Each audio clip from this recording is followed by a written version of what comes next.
الله ليبين لكم ويهديكم سنن الذين من قبلكم ويتوب عليكم والله عليم حكيم والله يريد أن يتوب عليكم ويريد الذين يتبعون الشهوات أن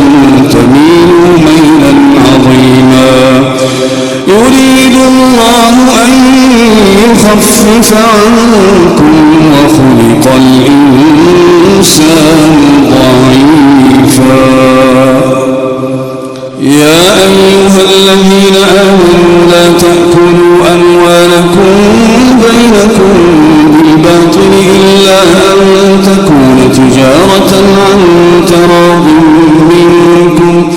ولا تقتلوا أنفسكم إن الله كان بكم رحيما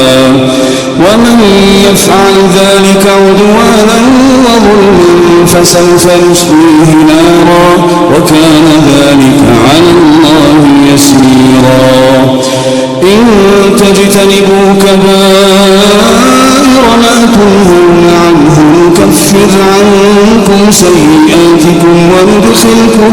مدخلا كريما ولا تتمنوا ما فضل الله به بعضكم على بعض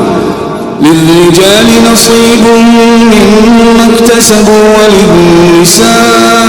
نصيب مما اكتسبن واسألوا الله من فضله إن الله كان بكل شيء عليما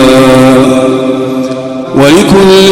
جعلنا موالي مما ترك الوالدان والأقربون والذين عقدت أيمانكم فآتوهم نصيبا